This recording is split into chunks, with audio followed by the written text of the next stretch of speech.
خطے میں اس وقت خطہ آگ اگل رہا ہے، اور آگ اس طرح اگل رہا ہے کہ دو دشمن، اگر ہم اپنی طرف سے دیکھیں تو دو دشمن ہمارے جو ہیں وہ اکٹھے ہیں، اور ہمارے ہمسایہ اسلامی ملک پر وہ اس وقت جو ہے بدماشی مسلط کر رہے ہیں، اس بنیاد پر کہ وہ نیوکلیئر پاور کیوں بن رہا ہے، اس بنیاد پر کہ دنیا کو اسرائیلی بم منظور ہے لیکن اسلامی کسی ملک کا بم منظور نہیں ہے۔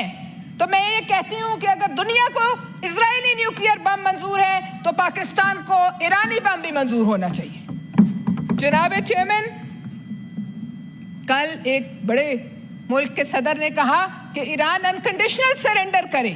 کیوں؟ اس لیے کہ وہ لڑ رہا ہے؟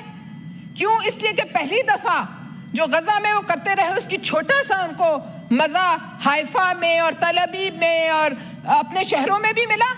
کیوں انہیں پتہ چلا ان کے چند لوگوں کو کہ گھر گرنے کا کیا دکھ ہوتا ہے؟ ان کو پتہ چلا بنکر میں کیسے جایا جاتا ہے؟ ان کے 24-25 لوگ مر گئے تو دنیا جو ہے وہ اچھل پڑی۔ اور کیوں کہا جا رہا ہے انکنڈیشنل سرنڈر؟ اور اس بات پہ میں ایران کو سلام پیش کرتی ہوں کہ چاہے جیسے بھی وہ لڑ رہا ہے، وہ واحد اسلامی ملک ہے جو لڑ پڑا ہے، وہ ان کو وہ مزہ چکھا رہا ہے جو انہوں نے اس سے پہلے نہیں چکھا، اور آپ ان کے چہروں پہ خوف دیکھ سکتے ہیں۔ اور تمام مسلمان، چاہے وہ ان کے حکمران پٹھو ہی کیوں نہ ہو اسرائیل کے، وہ دل میں خوش ہیں اور وہ دل میں دعا کر رہے ہیں کہ جو ایران ہے وہ کامیاب ہو۔ جناب چیئرمین، ایک صدر ملک کا دوسرے ملک کے سپریم لیڈر کو کہتا ہے کہ ہم اس کو قتل نہیں، اب فی الحال قتل کرنے کا نہیں سوچ رہے، قتل کر سکتے ہیں، فی الحال قتل کرنے کا نہیں سوچ رہے، ہم ان کو بم نہیں بنانے دیں گے۔ آپ کا کیا خیال ہے کہ ان کا ہمارے بارے میں کیا سوچ ہے؟ آپ کا کیا خیال ہے کہ اسرائیل ہمارے بم پہ نظر نہیں رکھے ہوئے؟ اسرائیل کو ہماری جوہری طاقت جو ہے وہ قبول ہے؟ ہرگز نہیں۔ اگر ایران یہ جنگ خدا نہ خواستہ ہار گیا تو وی آر نیکسٹ۔ کیا ہم تیار ہیں؟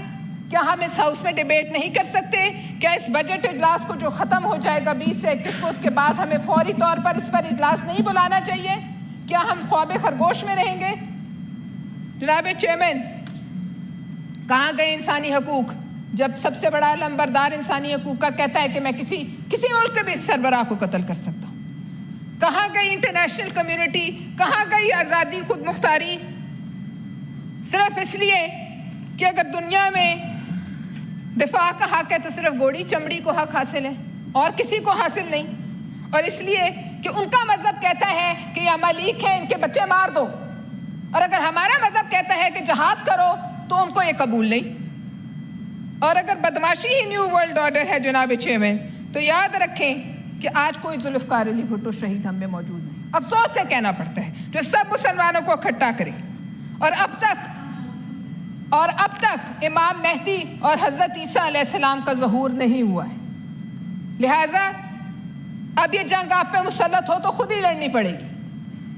اور یہ میں ضرور کہنا چاہتی ہوں کہ ہمیں یہاں سے واضح پیغام دینا چاہیے ہمارے پارلیمنٹ سے، ہماری حکومت سے، ہماری فوج سے، کہ اگر پاکستان کے ساتھ چھیڑخانی کی گئی تو پھر ہم آخری حد تک جانے میں 1 منٹ کا توقف نہیں کریں گے۔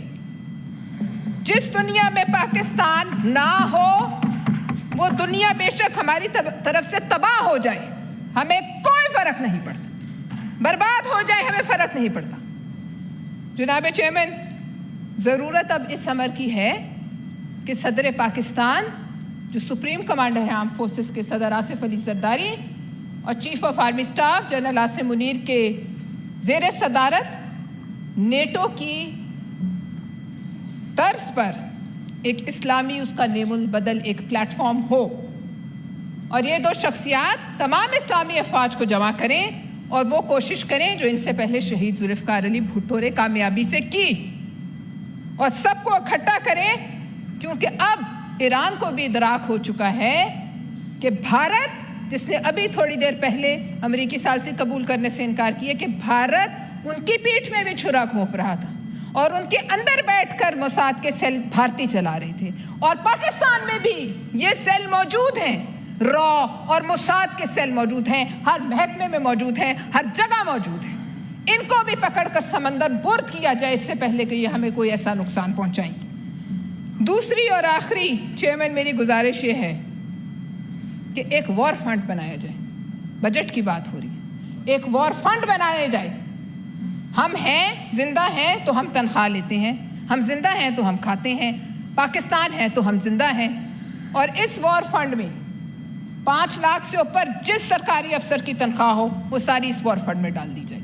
اس وقت تک جب تک کہ ہمارا خطہ مضبوط نہ ہو, کسی کو یہ حق نہیں کہ 25-25, 30-30, 40-40 لاکھ تنخواہیں سمیٹ کے گھر جائیں اور ملک جو ہے وہ اپنی دفاع کے لیے جو ہے پریشان رہے.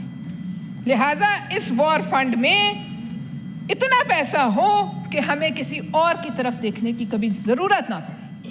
جناب چیئرمین, اس کے ساتھ میں یہ سمجھتی ہوں کہ یہ گزارشات چونکہ میں اس فلور پہ کر رہی ہوں اور 2 ہی ہیں, اس پر آپ غور کیجئے اور ہمیں اپنی آنکھیں اور کان جو ہیں وہ کھلے رکھنے چاہیے. اور اللہ پہ ایمان اور بھروسہ ہمارا ہے, کیونکہ میر عرب کو آئی ٹھنڈی ہوا جہاں سے, میرا وطن وہی ہے, میرا وطن وہی. بہت شکریہ جناب چیئرمین. میں آپ کی اجازت سے بجٹ پر صرف چند منٹ بات کروں گی جی پلیز, کیونکہ میں سمجھتی ہوں آج ان حالات نے بجٹ ارریلیونٹ ہو گیا ہے اور بجٹ پر بات ضرور کریں گے, لیکن جو حالات خطے کے ہیں ان پر بھی نظر ڈالنا ضروری ہے. جناب چیئرمین, اگر اس بجٹ کو ڈی کوڈ کیا جائے تو 17.5 ٹریلین کے اس بجٹ میں شاید قابل تعریف کچھ خاص ہمیں نہیں ملتا. تمام تر انحصار ایس او ایز کو فروخت کرنا اور ملکی اثاثوں کو پرائیویٹائز کرنا اور اس امید پر ملک کو چلانا کہ فلانی چیز اتنے بلین کی بکے گی اور فلانی چیز اتنے بلین کی بکے گی, یہ کوئی فہم و فراست والا اور ڈیولپمنٹ اورینٹڈ نظریہ ہمیں نہیں نظر آتا.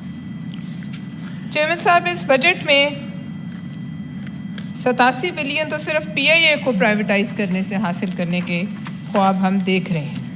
اس کے علاوہ مختلف اثاثے فروخت کرنا, جس میں مشہور روزویلٹ ہوٹل بھی ہے. مجھے آج یہ سب کو یاد کرانا چاہیے, موجودہ حکومت کو بھی, کہ جس نے روزویلٹ ہوٹل کی طرف ہاتھ بڑھایا پھر اس حکومت کے دن کم ہی رہے. لہٰذا میری تو یہ ایک تجویز ہے کہ اس ہوٹل کو پاکستان کا اثاثہ رہنے دیا جائے اور اس کو فروخت کرنے کی کوشش نہ کی جائے اپنی بقا کے. جناب چیئرمین, ڈائریکٹ ٹیکسز پر اس حد تک انحصار, انکم ٹیکسز اور انڈائریکٹ ٹیکسز سے لے کے سیلز ٹیکسز پچھلے بجٹ سے 19% تک تقریباً زیادہ بڑھانے پر انحصار ہے. لیکن جب تنخواہیں بڑھانے کی بات آتی ہے تو سرکاری ملازمین کو صرف 10% اور پینشنرز کو صرف 7%. میں یہ سمجھتی ہوں کہ یہ بہت ناانصافی ہے, اور اگر ہم نہیں چاہتے کہ لوگ ہمیں بدوائیں دیں تو اس پر نظر ثانی کیجیے. پھر پیٹرولیم لیوی کے نام پر ایک نئی پاخ آ گئی ہے. کہا یہ جا رہا ہے کہ جی یہ اس سے کلائمیٹ چینج کا کوئی بھلا ہوگا.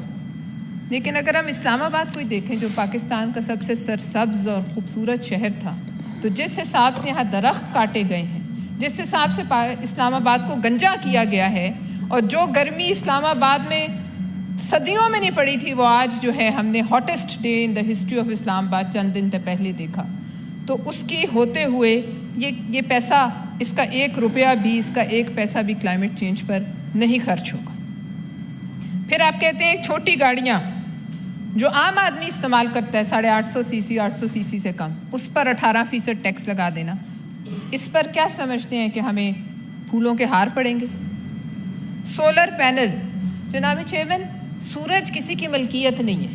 سورج نہ ہماری ملکیت ہے, نہ اس دنیا میں کسی ملک کی ملکیت ہے.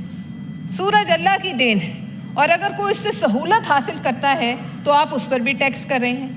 اور آپ پھر کہتے ہیں کہ ہم گرین پاکستان چاہتے ہیں, ہم کلائمیٹ چینج سے پریشان ہیں. پاکستان اس وقت سب سے تیزی سے سولرائز ہوتا ہوا ملک ہے, اور اس میں حکومت کا کوئی لینا دینا نہیں. یہ لوگوں کی اپنی کاوش ہے اس کو تباہ کرنے کا, اور یہ جو ہمیں ایک یہ مل رہا ہے ایک انعام, اس کو تباہ کرنے کا جو ہے کسی حکومت کے پاس کوئی چانس نہیں. لہٰذا ہم اللہ کی دی ہوئی عطیات کو جو ہے وہ اس پر جو ہے جو ڈاکہ مارنے کی کوشش ہے وہ نہ کریں تو بہتر ہے. پھر ای کامرس اور جو گھر میں بیٹھ کے لوگ کام چلاتے ہیں اس پر آپ ٹیکس لگا رہے ہیں. اس میں خواتین ہیں, گھریلو خواتین جن کے پاس کوئی ذریعہ نہیں, اس میں بیوائیں ہوں گی, اس میں وہ خواتین ہوں گی جن کا کوئی کمانے والا نہیں ہے, وہ لوگ ہوں گے جو باہر جا کے مزدوری نہیں کر سکتے, نوکری نہیں کر سکتے. اس سے آپ کو کیا حاصل ہوگا؟ آپ بیٹھے بٹھائے لوگوں کا گھروں میں کاروبار تباہ کر رہے ہیں. اور نان فائلرز, جناب نان فائلرز کو فائلر بنانا ہے, انہیں سمجھائیں, انہیں بتائیں ہر شخص فائلر نہیں بن سکتا. میری والدہ ایک سینئر سٹیزن ہیں, ان کو ان کے شوہر سے پیسے ملتے تھے, وہ فوت ہو گئے ہیں. میں ان کو کل فائلر بنانے کی کوشش کرتی ہوں, کیا فائدہ ہوگا آپ مجھے بتائیے؟ کیا اس سے آپ کو حاصل ہوگا؟ آپ ایک ہی دفعہ نان فائلرز کو آپ کہتے ہو باہر نہیں جا سکتے. کس حساب سے نہیں جا سکتے؟ وہ پاکستان کے شہری نہیں ہیں. آپ انہیں ایک ہی دفعہ را کا ایجنٹ ڈکلیئر کر کے ان سے یہ چھین لیجیے, آپ ان سے سٹیزن شپ, تاکہ فارغ ہو. اس طرح نہیں ہو سکتا کہ آپ کسی کو ملک سے جانے سے روک سکیں. یہ بنیادی حق ہے. آپ بنیادی حقوق بھی چھین رہے ہیں. آپ ذرا ایک دفعہ ایف بی آر کے جو بڑے بڑے افسران ہیں ان سے کہ اپنے اثاثے کیوں نہیں ڈکلیئر کرتے؟ پہلے اپنے اثاثے ڈکلیئر کریں, پھر ہماری طرف انگلی بڑھائیں, پھر پاکستان کے عام عوام کی طرف انگلی بڑھائیں. جناب چیئرمین, اس کے ساتھ ساتھ کے پی کے اور بلوچستان کے نئے ضم شدہ اضلاع کو دینے والی چھوٹ بھی آپ ختم کریں. کیوں؟ کیا ان صوبوں میں کوئی پچھلے کئی سالوں میں سکون کا ایک لمحہ ہے؟ کیا بلوچستان اور کے پی کے میں اس وقت جنگ نہیں ہو رہی ہے؟ کیا بلوچستان اور کے پی کے میں طالبان اور بی ایل اے جو ہیں وہ بھارت اور اسرائیل کے ایما پر آپ کے لوگوں کو شہید نہیں کر رہے ہیں؟ آپ وہاں سے بھی چھوٹ چھین رہے ہیں. کیوں؟ کیا یہ ایسا وقت ہے کہ آپ یہ چھوٹ چھین لیں؟ پھر سندھ سے آپ وعدہ خلافی کرتے ہیں. 3 اضلاع کو 3 صوبوں کو آپ ایفیکٹولی وفاق کے خلاف جو ہے آپ ان کو جو ہے ان سے متنفر کر رہے ہیں وفاق سے. اور اس موقع پر جب ہمیں اتحاد کی ضرورت ہے, یہ کہاں کی آپ بتائیے فہم و فراست ہے؟